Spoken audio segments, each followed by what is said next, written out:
오늘 본문은 이제 구약의 위대한 선지자 중 하나였던 엘리야가 이제 그동안 자신에게 주어졌던 모든 사역을 마치고 이제 회오리 바람을 타고 하늘로 승천한 사건입니다. 그리고 이 이야기 속에서 엘리사는 자신의 스승인 엘리야가 지녔던 능력의 갑절을 원하였고 그 능력을 받기 위하여 끝까지 엘리야를 따라가서 그 능력을 받습니다. 제가 어릴 때 이 본문을 가지고 들었던 설교들에서는 보통 우리도 능력을 받기 위해서는 주의 종들의 말에 잘 귀를 기울이고 순종해야 된다. 그리고 끝까지 간절히 구하면 반드시 이루어진다라는 식으로 이제 말씀을 많이 들어왔습니다. 그래서 실제로 그 당시에는 그렇게 능력을 구하시는 성도님들이 많았던 걸로 기억합니다.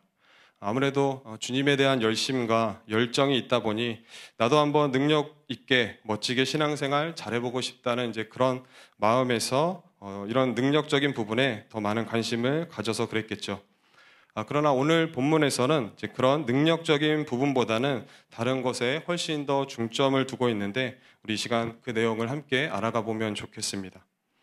성경에는 기록되어 있지 않지만 엘리야 선지자는 자신이 언제 어떻게 이 땅을 떠나게 될지에 대해서 알고 있었던 것 같습니다. 아마도 하나님께서 그에게 특별한 계시를 통해서 알려주셨겠죠. 그리고 다른 제자들 역시도 이제 곧 자신의 선생님이 떠날 것을 알고 있었던 것으로 보입니다. 그래서 길갈과 베델과 여리고로 그리고 요단강으로 여정을 떠나는데 그 곳곳에서 만나는 제자들마다 선생님께 직접 묻지는 못하고 대신 그와 함께 동행하고 있던 엘리사에게 조심스럽게 물어봅니다. 엘리야 선생님이 떠나신다는데 당신도 알고 계십니까? 이 질문에는 그럼 이제 우리는 어떻게 되는 겁니까? 이제 이 이스라엘의 운명은 어떻게 되는 겁니까? 이제라는 의미가 담긴 질문이겠죠. 그러나 엘리사는 이 질문에 대해서 답을 하지 않고 그냥 잠잠하라고만 답을 하고 엘리야와 계속해서 동행을 이어갑니다. 엘리야는 길갈에서부터 엘리사에게 쫓아오지 말라고 말하지만 엘리사는 끝까지 계속해서 그를 쫓습니다. 그리고 엘리야는 마지막으로 요단강을 건너고 나서야 엘리사에게 묻습니다. 나는 이제 곧 떠날 것인데 마지막으로 나에게 원하는 것이 있거든 한번 말해보거라. 네, 선생님, 저는 당신의 성령이 하시는 역사, 당신에게 있었던 성령의 능력이 갑절이나 제게 있기를 원합니다.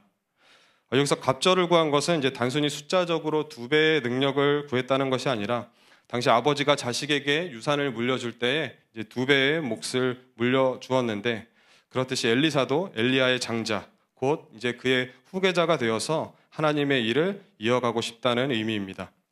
그러자 엘리야가 이렇게 답합니다. 그거 참 어려운 것을 구하는구나.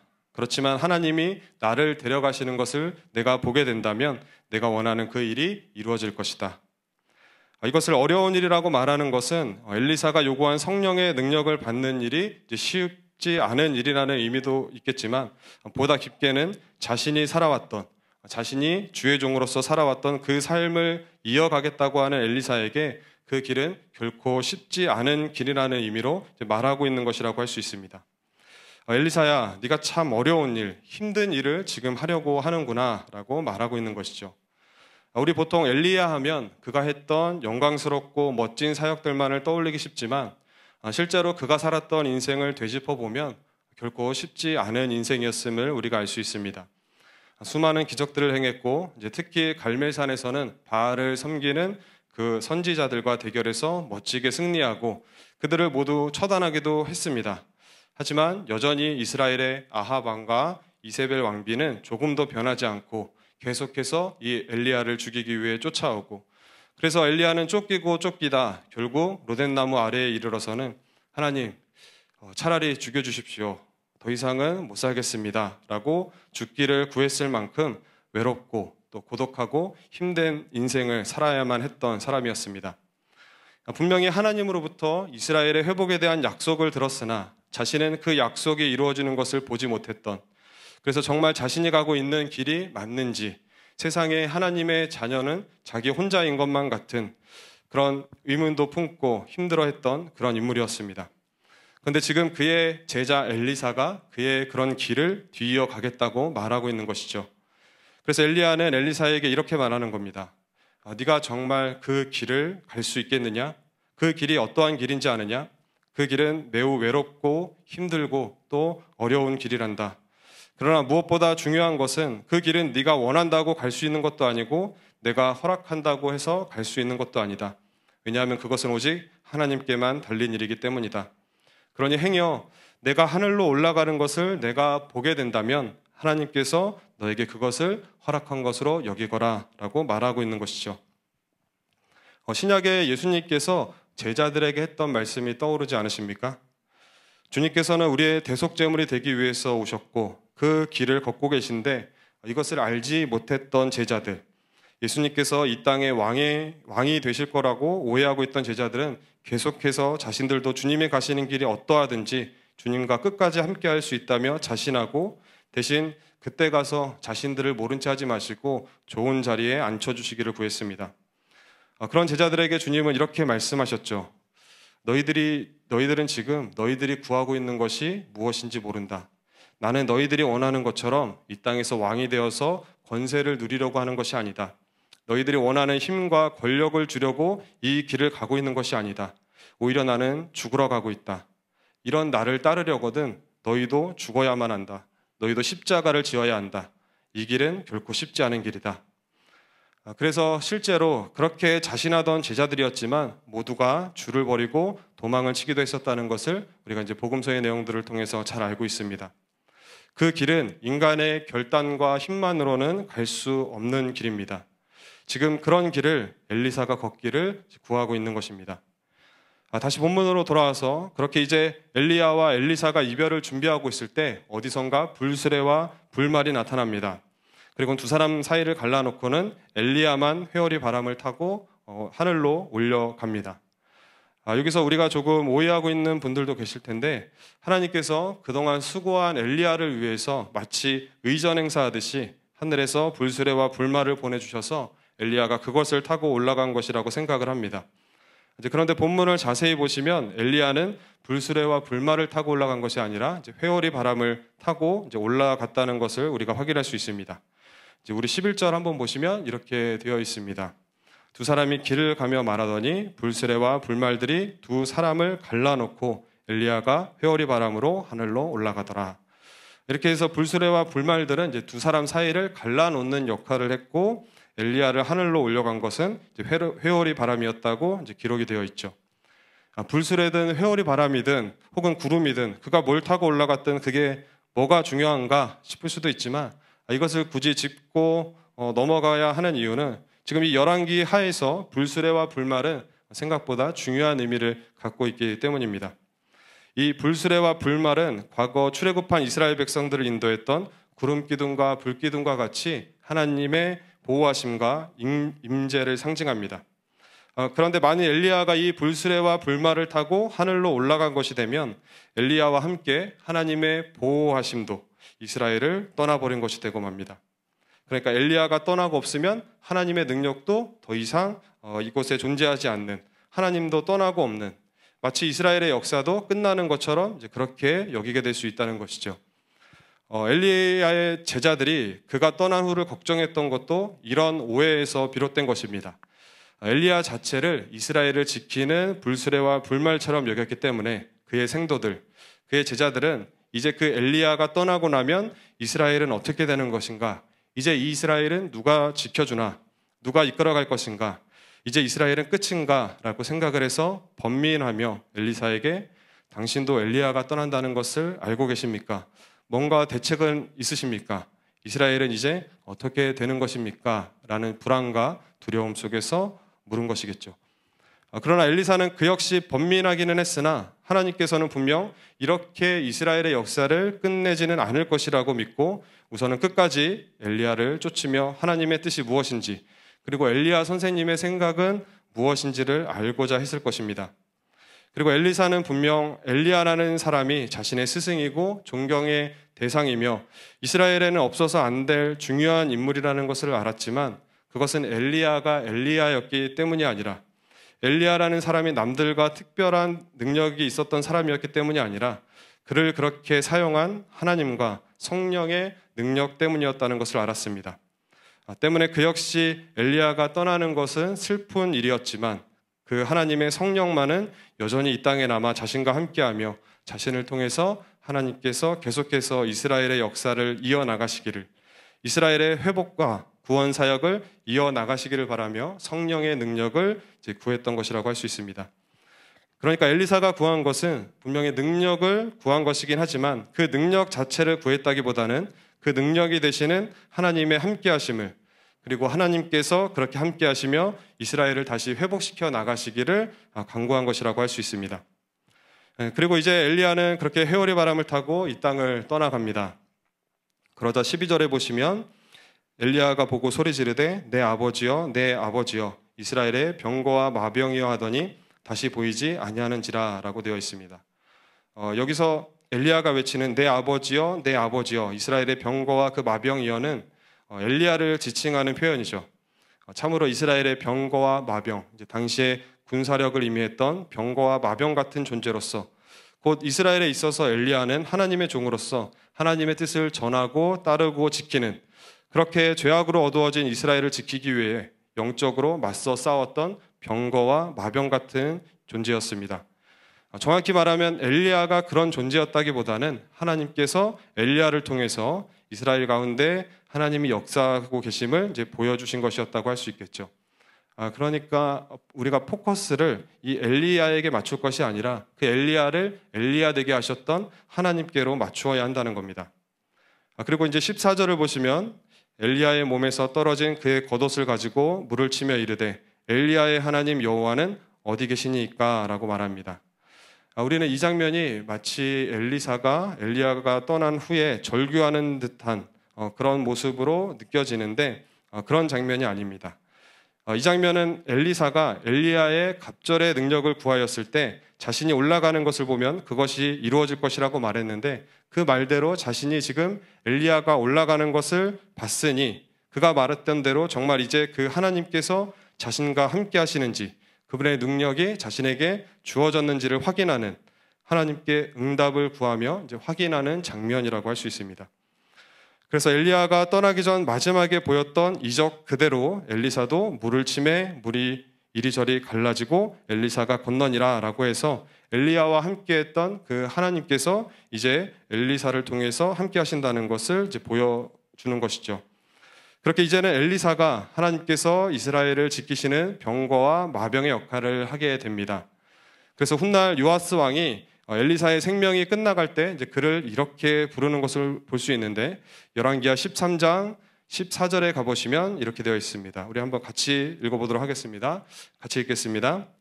엘리사가 죽을 병이 들매 이스라엘 왕 요아스가 그에게로 내려와 자기의 얼굴에 눈물을 흘리며 이르되 내 아버지여 내 아버지여 이스라엘의 병거와 마병이여 하며, 엘리사가 엘리야를 향해서 썼던 내 아버지여 이스라엘의 병거와 마병이여 라는 표현이 지금 요아스 왕을 통하여 엘리사에게도 그대로 동일하게 쓰이고 있는 것을 볼 수 있습니다. 그러니까 열왕기서의 기자가 의도적으로 이렇게 두 사람을 연결시키고 있는 것이죠. 이것은 단순히 엘리야와 엘리사라는 사람을 지칭하는 것이 아니라 그들을 통하여 하나님께서 여전히 이스라엘 속에서 역사하고 계시며 그들을 지키고 보호하셨다는 것을 의미합니다. 그렇게 이스라엘을 지켰던 불말과 불병거는 엘리야와 함께 이스라엘을 떠난 것이 아니고 여전히 그 땅에 남아서 이스라엘을 지켰던 것입니다. 불말과 불병거는 하나님이 함께 하고 계시며 하나님께서 친히 지키시고 계신다는 상징으로서 이제 열왕기하 6장에 넘어가면 또 이렇게 우리에게 확인이 됩니다. 거기 보시면 이제 아람 왕이 이스라엘을 치려고 여러 번 시도를 하는데 번번이 계속해서 그의 계획이 실패합니다. 그러니까 아람 왕이 아무래도 우리 가운데 누군가 스파이가 있는 것 같다. 그렇지 않고서야 어떻게 우리 계획이 이렇게 계속 실패할 수 있겠느냐. 그러자 신복 중에 한 명이 왕이여 그게 아니고 저기 이스라엘에는 엘리사라는 선지자가 있는데 그 사람이 이스라엘 왕에게 우리의 계획을 다 알려준다고 합니다. 뭐야? 그러면 가서 그 엘리사라는 놈부터 잡아야 될 것이 아니냐. 당장 가서 그를 잡아와라. 그렇게 해서 밤에 이제 아람 군대가 와서 엘리사가 있는 곳을 둘러쌉니다. 그리고 이제 다음날 아침이 돼서 엘리사의 사환이 밖에 나와 보니까 이 아람군이 자신을 쫙 포위하고 있거든요. 그러니까 놀래가지고 엘리사 선생님 이를 어쩝니까? 이제 저희들 다 죽게 생겼습니다. 아람 놈들이 말도 못하게 쳐들어왔습니다. 그런데 이 말을 들은 엘리사는 놀라기는커녕 아주 태평하게 사환에게 이렇게 말합니다.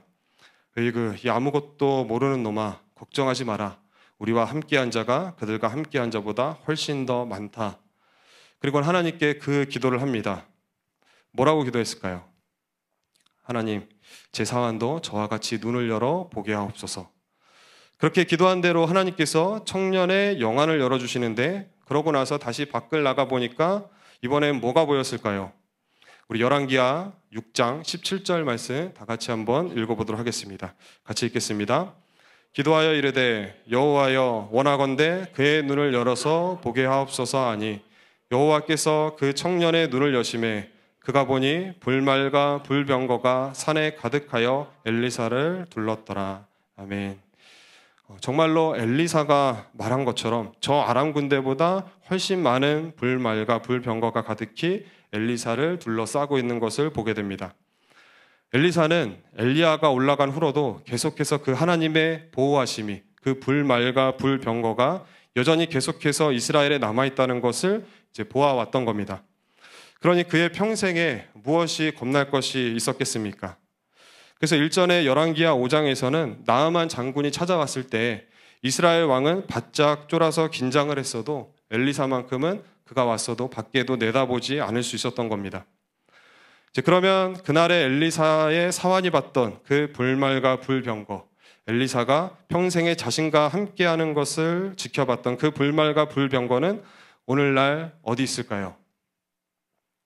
사도행전에 가보시면 오늘 본문과 아주 비슷한 장면이 연출되는데 바로 예수님의 승천 사건입니다. 주님은 부활하시어서 제자들과 얼마간의 시간을 보내신 후에 이제 승천을 앞두고 계셨습니다. 이제 후로는 제자들만이 이 땅에 남겨지게 되겠죠. 그동안 함께 해오셨던 주님이 떠나신다니 당시에 이제 그 제자들의 마음이 이제 얼마나 복잡하고 두렵고 걱정이 앞섰을까요? 그런 그들을 향해 주님께서는 승천하시기 직전에 이제 이런 말씀을 하십니다. 사도행전 1장 4절에서 8절까지의 말씀입니다. 사도가 함께 모이사 그들에게 분부하여 이르시되 예루살렘을 떠나지 말고 내게서 들은 바 아버지께서 약속하신 것을 기다리라. 요한은 물로 세례를 베풀었으나 너희는 몇 날이 못되어 성령으로 세례를 받으리라 하셨느니라. 그들이 모였을 때에 예수께 여쭈어 이르되 주께서 이스라엘 나라를 회복하심이 이때니까 하니 이르시되 때와 시기는 아버지께서 자기의 권한에 두셨으니 너희가 알 바 아니요 오직 성령이 너희에게 임하시면 너희가 권능을 받고 예루살렘과 온 유대와 사마리아와 땅끝까지 이르러 내 증인이 되리라 하시니라. 걱정하지 마라. 나는 비록 아버지께로 올라가지만 그러나 이제 너희는 성령을 받게 될 것이다. 성령이 너희에게 임하시면 너희가 권능을 받고 땅끝까지 이르러 내 증인이 될 것이다. 그 일을 능히 감당할 수 있게 될 것이다. 이 말씀을 마치시고 주님은 곧 엘리야와 같이 하늘로 올라가십니다. 그리고 남은 제자들은 예수님께서 말씀하신 것을 기억하며 함께 모여 기도하기를 힘쓰죠. 그리고 그때 무슨 일이 일어납니까? 주님이 약속하신 대로 성령님이 내려오시는 겁니다. 성령이 그들에게 부어지죠. 우리 그 장면도 한번 함께 찾아 읽어보겠습니다. 사도행전 2장 1절에서 4절까지의 말씀입니다. 오순절 날이 이름에 그들이 다 같이 한 곳에 모였더니 호련히 하늘로부터 급하고 강한 바람 같은 소리가 있어 그들이 앉은 온 집에 가득하며 마치 불의 혀처럼 갈라지는 것들이 그들에게 보여 각 사람 위에 하나씩 임하여 있더니 그들이 다 성령의 충만함을 받고 성령이 말하게 하심을 따라 다른 언어들로 말하기를 시작하니라. 아멘. 그리고 그렇게 이 땅에 이제 교회가 시작이 됩니다. 이 교회는 무엇을 가진 교회인가? 불말과 불병거와는 비교도 할 수 없는 성령이, 하나님이신 성령님이 함께 하시는 교회입니다. 그래서 이 교회는 음부의 권세가 이기지 못하며 열면 열리고 매면 매이는 천국문의 열쇠를 가진 교회입니다. 교회에는 그 권세와 그 능력과 그 축복과 보호하심과 인도하심과 그 은혜가 있고 또한 그에 따르는 책임이 있는 곳입니다. 그때 이스라엘을 지켰으며 엘리야와 함께했고 엘리사와 함께했고 그들의 힘과 능력이 되어주었던 그 불말과 불병거가 제자들에게 임했던 그 성령님께서 그 하나님께서 이제는 이 교회에 그리고 저와 여러분들의 인생 가운데 여전히 함께하고 계십니다. 임마누엘이신 하나님, 그 예수 그리스도가 머리이시고 그분의 지체들인 이 교회에 하나님이 함께하고 계십니다. 예전에 가수 성시경 씨가 이제 그런 이야기를 했습니다. 아주 노래 잘하는 이제 발라드 가수인데 발라드는 이제 마지막 한 소절을 부르기 위해서 그 앞에 4분 동안 노래를 부르는 거랍니다. 그런데 가끔 공연장에서 노래를 부르면 이제 앞에 4분을 다 부르고 이제 마지막 한 소절을 부르려고 딱 뜸을 들이고 있는 그 순간, 모든 관객들이 다 집중하고 있는 이제 그 고요한 순간에 간혹 이상한 말들을 하는 바람에 이제 그 순간을 다 깨게 되는 경우가 있다고 합니다. 오늘 제가 앞에 몇 분이나 설교를 했는지 모르겠는데 앞에 했던 모든 설교들은 지금 이 한마디를 하기 위해서 여기까지 끌고 온 겁니다. 여러분, 하나님은 어디 안 가십니다. 네, 이쪽 분들만 은혜를 받으시기를. 여러분, 하나님은 어디 안 가십니다. 24년 올 한 해에도 여전히 여러분들 곁에서 여러분들을 지키실 것입니다. 그 하나님을 바라보며 24년을 담대하게 주의 자녀로 살아내시기 바랍니다. 혹시 세상의 문제들에 둘러싸여 있으십니까? 두려움으로 가득한 시간을 보내고 계십니까? 하나님은 내 인생을 돌보지 않으시는 것 같고 아무리 둘러봐도 하나님은 어딘가에 꼭꼭 숨어 계신 것만 같으십니까? 우리가 믿음이 적어서 보지 못하고 있을 뿐입니다. 두려워하지 마시기 바랍니다. 우리가 보지 못할지라도 하나님께서는 여전히 우리 곁에서 우리와 함께하고 계십니다. 오늘 여러분들은 살아계신 하나님을 어디에서 찾고 계십니까? 무슨 특별한 능력이나 어떤 놀라운 사건이나 경험입니까? 어떤 기적입니까? 여호와여, 원하건대 그의 눈을 열어서 보게 하옵소서라는 그때 그 엘리사의 기도가 오늘날 우리들에게도 응답되기를 소원합니다. 그러면 우리에게는 엘리사가 그랬던 것처럼 군대가 우리를 둘러 에워싸고 있다 할지라도 두려울 것이 없습니다. 그 무엇도 감히 우리를 두렵게 할 수 없습니다.